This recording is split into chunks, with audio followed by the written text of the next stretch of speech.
नमस्कार, मी रेश्मा रेशूज रेसिपी चॅनलमध्ये मी तुमचं मनापासून स्वागत करते। होळीच्या सणाला महत्त्वाची असते ती म्हणजे पुरणपोळी। होळीच्या दिवशी प्रत्येकाकडे आवर्जून केली जाते ती म्हणजे पुरणाची पोळी। तर अशी ही पुरणपोळीचं वरचं आवरण पातळ आणि पूर्णाने गच्च भरलेली अशी ही पुरणपोळी चवीला खूपच भन्नाट लागते। तर ही पुरणपोळी नवशिक्यांनाही नक्कीच जमेल। तर आज आपण अशी ही पुरणपोळी न लाटता टम्म फुगणारी पुरणपोळी तोंडात टाकताच विरघळेल अशी बनवणार आहोत। मऊ लुसलुशीत पुरणपोळी कशी बनवायची ते आज आपण बघणार आहोत। चला तर रेसिपीला सुरुवात करूयात। पिठावर लाटून केलेली पुरणपोळी मी शेअर केलेली आहे, याची लिंक मी डिस्क्रिप्शनमध्ये ॲड केली आहे। तर सगळ्यात आधी मी इथे कुकर घेतला आहे आणि त्यामध्ये 2 तांबे पाणी घालून पाणी गरम करायला ठेवून दिलेलं आहे। आता या ठिकाणी आपण 2 कप डाळ म्हणजे हरभऱ्याची डाळ घेऊयात आणि आपल्याला डाळ स्वच्छ धुवून घ्यायची आहे। मी आता 1-2 पाण्यामध्ये डाळ स्वच्छ धुवून घेते। जर तुमच्याकडे घरची डाळ असेल तर तुम्ही त्याला डायरेक्ट हळद आणि तेल घालून डायरेक्ट डाळ शिजायला घालू शकता। तर आता बघा पाण्याला आदन आलेलं आहे। आता यामधलं मी 1 ग्लास भरून पाणी पुन्हा काढून ठेवते। जर मला लागलंच तर मी त्यामध्ये घालेन। तर मला इथे कटाची आमटी करायची नाही म्हणून यामध्ये मी जास्त पाणी घालणार नाही आहे। तर आता यामध्ये मी 1 पळी तेल घातलं आहे आणि त्यासोबतच चिमूटभर मीठ आणि हळद घालून घेतलं आहे। म्हणजे 2 वाट्यांसाठी हे 2.5 कप पाणी आहे। तेल घातल्यामुळे डाळ छान मऊसूत शिजली जाते। आता आपण कुकरला झाकण लावून कुकरला 5 ते 6 शिट्ट्या काढून घेऊयात। डाळ शिजते तोपर्यंत आपण पीठ मळून घेऊयात। आता मागच्या व्हिडिओमध्ये मी तुमच्यासोबत फक्त गव्हाच्या पिठाची पुरणपोळी करून दाखवलेली आहे। तर आता आपण तेलपोळी बनवणार आहोत। यासाठी आपल्याला मैदा लागणार आहे। तुम्हाला हवं असेल तर तुम्ही नुसत्या गव्हाच्याही करू शकता, पण मैदा वापरल्यामुळे मैद्याच्यामध्ये जो चिकटपणा असतो त्यामुळे पुरणपोळी फाटत नाही। म्हणजे आपण जेव्हा स्प्रेड करणार ना पुरणपोळी तेव्हा आपली पुरणपोळी फाटणार नाही आणि लाटताना पण। त्यामुळे आपण इथे 1 कप मैदा घेतला आहे आणि 1 कप गव्हाचं पीठ घालून घेतोय। आता यामध्ये चिमूटभर हळद आणि चवीपुरतं मीठ घालून घेऊयात आणि सोबतच 2 पळ्या तेल घालून घेते। आता हे तेल आपल्याला छान पिठाला म्हणजे मिक्स करून घ्यायचं आहे पिठामध्ये आणि आपण नेहमी जसं पीठ मळतो त्या प्रकारे आपल्याला हे पीठ मळून घ्यायचं आहे। आता मैद्याच्या पिठामुळे तार खूप छान येते। म्हणजे मैदा हा चिकट आणि लवचिक असल्यामुळे कोणीही अगदी पुरणपोळी करू शकतो। जसं आपण नेहमी थोडं पाणी घालून पीठ मळून घेतो या प्रकारे आपल्याला थोडं पाणी घालून छान पीठ मळून घ्यायचं आहे आधी। आता पीठ आपल्याला घट्ट मळायचं नाही आहे मळतानाच, म्हणजे मळताना आपल्याला मऊ असं थोडंसं पीठ मळून घ्यायचं आहे आणि पीठ मळून झाल्यानंतर आपण यामध्ये पाण्याचा आणि तेलाचा हात घेऊन पीठ मळत घ्यायचं आहे। तर बघा इथे आता पीठ मळून झालेलं आहे आपलं। आता यामध्ये 1 पळी तेल घेते आणि थोडंसंच पाणीचा हात घेऊन पीठ छान परत मळून घेते। असं आपल्याला 2 वेळा करायचं आहे। तर बघा आपल्याला या इथे मी आधी 2 पळ्या तेल घातलं होतं आणि परत आता मी 1 पळी म्हणजे असं आपल्याला 4 पळ्या तेल लागतं। म्हणजे आधी 2 टेबलस्पून आणि नंतर आता पुन्हा आपण परत एकदा घेणार आहोत तर 2 टेबलस्पून असं 4 टेबलस्पून या पिठाला लागलेला आहे आणि 1.25 कप पाणी लागलेलं आहे। म्हणजे वरतून पीठ आपल्याला जोपर्यंत मऊ एकसारखं दिसत नाही तोपर्यंत आपल्याला हे पीठ मळून घ्यायचं आहे। तर बघा तुम्हाला व्हिडिओमध्ये दिसतच असेल मस्त आपलं म्हणजे भांडं क्लीन पण झालं आहे आणि आपलं पिठाला बघा चकाकी पण आली आहे। अशा प्रकारेच आपलं पीठ मळून झालेलं पाहिजे। आता हे पीठ मळून झाल्यानंतर आपल्याला याला अशा प्रकारे होल पाडून घ्यायचे आहेत। या प्रकारे होल करून आता यामध्ये आपण 1 पळी पुन्हा तेल घालून घेणार आहोत आणि यामध्ये 4 चमचे आपण यामध्ये पाणी शिंपडून घेणार आहोत आणि हे असंच न हलवताना काय करता आपण छान असं घट्ट झाकण लावून झाकून ठेवून देऊयात। आता हे मी पीठ चांगलं 2 तास भिजत घालून ठेवणार आहे। म्हणजे 2 तासानंतरच मी याच्या पुरणपोळ्या बनवणार आहेत। तर आता कुकर थंड झालेला आहे। आता आपण यामध्ये डाळ बघूया। डाळ बघा छान शिजलेली आहे। मला पाणी नको होतं म्हणून मी पाणी, जर तुम्ही 2 तांबे पाणी वापरलं तर तुम्हाला ते त्याचं येळवणी कटाची आमटी बनवण्यासाठी मिळेल. तर आता आपण ही डाळ एका चाळणीमध्ये घालून घेऊयात, म्हणजे पाणी आपल्याला यामधलं छान गाळून घ्यायचं आहे. आता तुम्हाला मी सांगितलं आहे ना की जे आपल्याला 2 तांबे पाणी लागणार आहे, तर आपल्याला त्याच्यापेक्षा जास्त आपल्याला पाणी पुरण शिजवण्यासाठी घालायचं नाही. जर तुम्ही तुमच्याकडून पाणी जर जास्त झालं तर त्याची डाळीची जी चव असते पुरणाची ती कमी होते. आता ही पुरणाची डाळ आपण चाळणीमध्ये काढून घेतली होती, ती आपण साधारण ते 5 ते 10 मिनटं निथळून घेतली आहे. आता यानंतर आपण या पुरणपोळीसाठी गूळ कसा वापरायचा, तो म्हणजे पिवळसर जो असतो तसा प्रकारचा आपल्याला गूळ वापरायचा आहे. तर बघा इथे मी तुम्हाला दाखवते, डाळ या अशा प्रकारे स्मॅश झाली बोटाने दाबताच, तर ही डाळ एकदम परफेक्ट झालेली आहे. आता इथे मी हा बघा, हा गूळ आहे ना तो साधा गूळ आहे.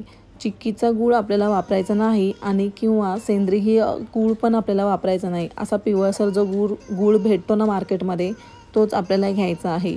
जर तुम्ही वाण्याला सांगितलं की आम्हाला पुरणपोळीसाठी बनवण्यासाठी गूळ हवा आहे, तर तो तुम्हाला अगदी सहजपणे मिळाला जाईल. तर बघा अर्धा किलो, म्हणजे आता समजा ही अर्धा किलोची डाळ आहे ना, म्हणजे त्याच्यापेक्षा आपण अर्धा किलोचा जर गूळ घेतला असेल तर त्याच्यामध्ये आपल्याला त्यामधला थोडासा गूळ काढून ठेवायचा आहे. तर हे पण प्रमाण लक्षात ठेवा, म्हणजे अर्धा किलोला अर्धा गूळ नाही घालायचा, म्हणजे दोन वाटीला आपण 2 वाटी चिरलेला गूळ घालायचा आहे. आणि मंद आचेवरती पुरण छान शिजवून घ्यायचं. पुरण पातळ होतं पहिल्यांदा आणि पातळ झालेलं पुरण घट्टसर होईपर्यंत ढवळत राहायचं आहे. तर बघा तुम्हाला दिसतच असेल पुरण छान घट्ट झालेलं आहे आणि चमचाही छान उभा राहिलेला आहे. तर हे एकदम परफेक्ट पुरण झालेलं आहे असं समजायचं. आता हे पुरण गरम असतानाच आपल्याला पुरण चाळणीच्या साहाय्याने वाटून घ्यायचं आहे. तुम्हाला जशी पुरणपोळी वाटायची आहे त्या प्रकारे तुम्ही पुरण वाटून घेऊ शकता. तर इथे बघा मी असं एक पसरट खालून ग्लास असेल ना, तो तसा ग्लास किंवा एखादी वाटी घ्यायची आणि अशा प्रकारे गरम असतानाच पुरण वाटून घ्यायचं आहे. तर अशाच प्रकारे आता मी सगळं पुरण वाटून घेते. घरी जर पाटा आणि वरवंट असेल त्यावरची पुरणपोळी खूपच सुंदर लागते. पुरण आणि पुरणपोळीचा मऊसूदपणा सारखाच असावा ही महत्त्वाची टीप आहे.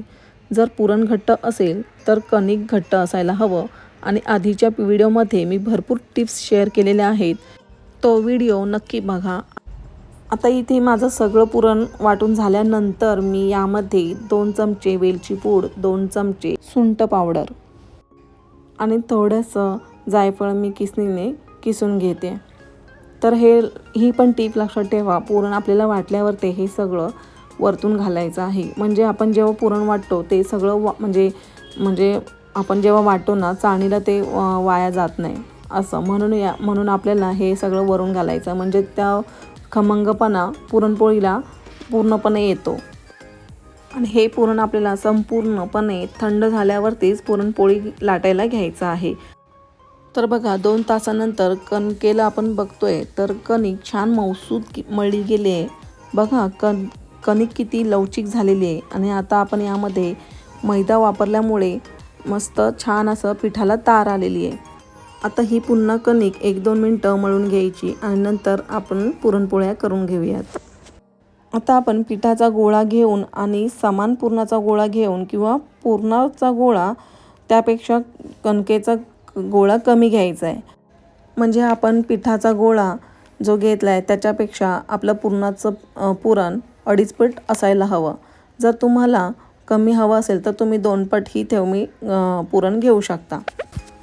आता मी पुरणपोळी बनवण्यासाठी मी इथे बटर पेपर घेतला आहे, त्यावरती तेल लावून घ्यायचं.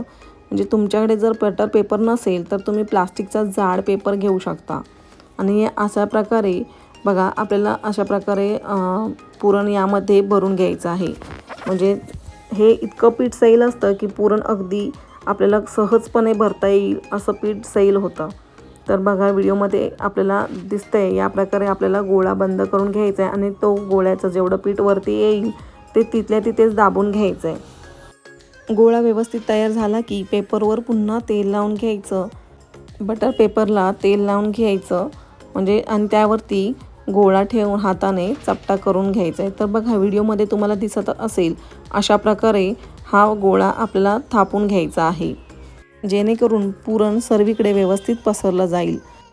तर बघा तुम्हाला व्हिडिओमध्ये दिसतच असेल तेल लावल्यावरती मी तेलाचा हातच घेऊन मी त्याच्यावरती असं पीठ पसरवून घेतलं आहे आणि आता त्यावरती मी प्लास्टिकचा पेपर घालून घेते आणि नंतर हाताने पुन्हा आपल्याला म्हणजे बोटांच्या साहाय्याने आधी आपल्याला फिरून घ्यायचं आहे आणि नंतर संपूर्ण हाताचा वापर करून आपल्याला ही पोळी अशी फिरवत म्हणजे कागद फिरवायचा किंवा पोळपट फिरवत आपल्याला ही पुरण पसरवून घ्यायचं आहे. पुरणपोळीचा आपल्याला कुठेही ही पुरणपोळी उचलायची नाही आहे किंवा जोरात दाब पण द्यायचा नाही. एकदम हलकं दाबत ही पुरणपोळी घ्यायची आहे. जसं तुम्हाला सवय होईल तसं तुमचं पण स्पीड वाढत जाईल.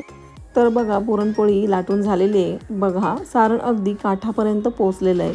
आता अशा प्रकारे पोळीवर लाटणं ठेवून पोळीचा काठ लाटण्यावर ठेवून तव्यावरती सोडून घ्यायचे. तवा आधी थोडा गरम करून घ्यायचा आहे. थोडंसं तेल लावून घ्यायचं आधी तव्यावर आणि अशा प्रकारे आपल्याला पोळी सोडून घ्यायची. गॅसची फ्लेम मध्यमपेक्षा थोडी कमी ठेवायची, म्हणजे जास्त कमी पण नाही आणि मध्यम पण नाही, म्हणजे त्याच्या मधोमध आपल्याला असा गॅसची आच ठेवायची. थोड्या वेळातच पोळी फुगलेली दिसली, पोळी पलटून घ्यावी आणि तर ही पोळी बघा अगदी छान टम्म फुगलेली आहे, हलकी झालेली आहे. अशा प्रकारे खमंग भाजून तयार करायच्या आहेत. मी बनवलेल्या पुरणपोळीपेक्षा तुम्हीही खूप छान सुरेख तेलपोळी करू शकाल. जर समजा तुमचं पुरण फार कोरडं झालं असेल तर त्यामध्ये तुम्ही काढलेलं जे येळवणी आहे त्यातले 2 चमचे किंवा तूप घालायचं, म्हणजे ते पुन्हा व्यवस्थित तयार होतं. आणि येळवणी जर उरलंच नसेल तर त्यामध्ये तुम्ही 2 ते 3 चमचे तूप घालून पुरण छान मऊ करून घेऊ शकता. जर समजा तुम्हाला लाटून पुरणपोळ्या करायच्या असतील तर लाटण्याला आणि पोळपाटाला किंवा बटर पेपर घेतला असेल तर बटर पेपरला तेल लावून घ्यायचं आणि थोडा पिठापेक्षा पुरणाचा गोळा मोठा ठेवायचा. आता बघा पिठाची अशी वाटी बनवून घ्यायची आणि तर अशा प्रकारे हा कणकेमध्ये पुरण भरून घ्यायचा आहे. कणिक पातळ असल्यामुळे सहज लांबली जाते. अशा प्रकारे कडा बंद करून घेऊयात. जर कणिक जास्तीची असेल तर काढून घ्यायची आणि थोडीशी असेल तर ती तिथेच दाबून घ्यायची. आता पोळपाटाला आधी थोडं तेल लावून घ्यायचं आणि सगळीकडे पसरवून घ्यायचं. तर बघा मी आधी हाताने अशी थापून घेतली हातावरच आणि नंतर मी पुन्हा बटर पेपरला तेल लावून घेतलं आणि पुन्हा हाताने अशी थापून घेते. आता हे असं थापून झाल्यानंतर याला पुन्हा तेल लावायचं आणि पुन्हा आपल्याला त्याच्यावरती प्लास्टिकचा पेपर हातरवून थोडंसं हाताने थोडंसं पसरवायचं आणि लाटण्याने लाटून घ्यायचं. तर बघा लाटताना पण आपल्याला म्हणजे लाटणं फिरवताना अगदी हलक्या हाताने लाटून घ्यायची आहे पोळी. म्हणजे जो बटर पेपरचा कागद आहे तो फिरवत आपल्याला लाटून घ्यायचा आहे. आणि पुरणपोळी लाटताना कधी मध्ये नाही लाटायची. ती कडेला जेवढी तुम्ही शक्य होईल तेवढी कडेला तुम्हाला व्हिडिओमध्ये बघा दिसतच असेल मी जेवढं कडेला आपण लाटणार तितकी आपली पुरणपोळी छान मऊसूत आणि म्हणजे असं वरचं आवरण आपलं मऊ आणि पातळ होतं. तर अशा प्रकारे बघा ही पुरणपोळी आपली लाटून झालेली आहे. आता ही बटर पेपरला ही पुरणपोळी चिकटलेली असेल ना तर बटर पेपर म्हणजे घेऊनच डायरेक्ट असं म्हणजे आधी खालचा टोक तव्याला लागेल असं ठेवायचं आणि नंतर ती पुरणपोळी त्याच्यावरती हंतरून द्यायची आणि हाताने पुन्हा वरून असं पसरवायचं हात आणि मग ती पुरणपोळी तव्याला चिकटली की ती अलगद पेपर आपला निघला जातो. आणि ह्या पुरणपोळ्यात म्हणजे आपण तेलावरच्या पुरणपोळ्या करतो ते अगदी हलक्या हाताने सगळीकडं फिरवत म्हणजे जो कागद फिरवत आपल्याला पुरणपोळी लाटून घ्यायची आहे. आपल्याला छान लाटून झाल्यानंतर तुम्ही बघू शकता आता आपण पोळीला अजिबात हात लावलेला नाही आहे. तर आपल्याला अजिबात पोळी लाटताना उलट किंवा पालट करायची नाही आहे. आपल्याला त्याच एकाच अंगावरून आपल्याला पोळी फिरवत लाटून घ्यायची आहे. जर तुम्हाला मगाशी मी सांगितल्याप्रमाणे बेलण्याने पण तुम्ही म्हणजे बेलण्याने जसं आपण पुरणपोळी टाकली त्या पद्धतीने पण तुम्ही तव्यावरती टाकू शकता किंवा डायरेक्ट पेपरही तुम्ही मी तुम्हाला दाखवल्याप्रमाणे तुम्ही तसंही करू शकता. म्हणजे तुम्हाला जी पद्धत सोपी वाटते तुम्ही त्या पद्धतीने तुम्ही पुरणपोळी म्हणजे तव्यावरती सोडू शकता. आता पुरणपोळी भाजताना सारखी उलट पुलट करायची नाही. पुरणपोळी एकदम हलकी फुलकी असल्यामुळे, वरचं आवरण हलकं असल्यामुळे ती पटकन भाजली जाते. म्हणजे 2 ते 3 वेळा आपण पलटी केली की ती लगेच भाजली जाते. त्यामुळे त्याला जास्त पलटी करायची गरज लागत नाही. ही तेलपोळी बनवण्यासाठी पहिलं म्हणजे कणिक अगदी व्यवस्थित भिजली पाहिजे. तर अशा प्रकारे या तेलपोळ्या तुम्ही नक्की करून बघा. कारण तेलपोळी खूप मौसूद आणि खूप खूप टेस्टी लागतात. पुरणपोळ्या कशा झाल्या आहेत मला कमेंट करून सांगायला अजिबात विसरू नका. तर बघा, व्हिडिओमध्ये तुम्हाला दिसतच असेल आपल्या सगळ्या पुरणपोळ्या गच्च पुरण भरून घेतलेल्या आहेत आणि छान अशा टम्म फुगलेल्या आहेत. तर ह्या होळीला तुम्ही नक्की ट्राय करा अशा तेलावरती लाटून केलेल्या पुरणपोळ्या. तेलावरची पुरणपोळी खरंच खूप खूप टेस्टी लागते खायला. एकदा नक्की ट्राय करा. मी अशी आशा करते की तुमच्या माझ्या व्हिडिओमध्ये तुमची नक्कीच हेल्प झालेली असेल किंवा मी सांगितल्याप्रमाणे जेव्हा तुम्हाला माप किंवा प्रमाण वगैरे सगळं तुम्ही जर व्यवस्थित घेतलं तर तुमच्या 100% पुरणपोळ्या एकदम 100% खात्री देऊन सांगते की तुमच्या पुरणपोळ्या माझ्यापेक्षाही सुंदर होतील. तर अशाच प्रकारे आपण पुरणपोळ्या सर्व बनवून घेणार आहोत. बरं, मला आता अजून एक तुमच्यासोबत अशी गोष्ट शेअर करायची आहे की पुरणपोळी कोणाकोणाला आवडते ते नक्की मला कमेंट करून सांगा. आणि तुम्हाला पुरणपोळी कशासोबत खायला आवडते. म्हणजे समजा मला आता सांगू का, मला पुरणपोळी चहासोबत, शिळी पुरणपोळी खूप आवडते चहासोबत खायला. तर तुम्हाला असं पण काही आहे का मला कमेंट करून नक्की सांगा. आणि हां, तुम्ही व्हिडिओ बघता पण कमेंट खरंच नाही करत. मी तुम्हाला विचारते की म्हणजे सांगते की तुम्हाला म्हणजे नेहमीच तुमच्याशी सांगत असते की तुम्हाला हे आवडतं का, तुम्हाला म्हणजे ह्यासोबत कशासोबत आवडतं का, तुम्ही कशासोबत खाता. तर तुम्ही कधीच तुमच्याकडची प्रतिक्रिया मला कळवतच नाहीत. फक्त व्हिडिओ लाईक करता, व्हिडिओ बघता आणि विषय सोडून देतात. कमेंट तरी करा ना, म्हणजे मला पण समजेल की तुम्हाला म्हणजे माझा व्हिडिओ तुम्हाला आवडतोय किंवा नाही आवडतोय. मला म्हणजे तुमच्याकडून समजतच नसल्यामुळे मला पुढे काय करायचं ते म्हणजे असं म्हणजे म्हणतात ना, असं म्हणजे काय बोलायला पाहिजे की मी डिमोटिवेट होऊन जाते. त्यामुळे तुम्ही ना मला कमेंट करून नक्की सांगा की त्याच्यामुळे मला हुरूप येईल आणि मला माझ्याकडून जी काही म्हणजे 100% मी देण्याचा प्रयत्न करत जाईन. तर बघा, अशा प्रकारे आपल्या सर्व पुरणपोळ्या तयार झालेल्या आहेत. आता यातील मी पुरणपोळे तोडून दाखवते तुम्हाला की आतमध्ये आपलं पुरणाचं जे स्टफिंग आहे ते किती गच्च आणि किती भरपूर भरलेलं आहे हे तुम्हाला दाखवते. तर बघा, पोळीचं आपलं वरचं आवरण पण किती पातळ झालेलं आहे आणि आतमध्ये म्हणजे पुरणाची स्टफिंग पण बघा कशी आहे. म्हणजे वरचं पिठाचं काहीचं कसं एकदम जाडसर असतं तसं नाही. तर दुसरी पुरणपोळी पण तुम्हाला दाखवते तोडून.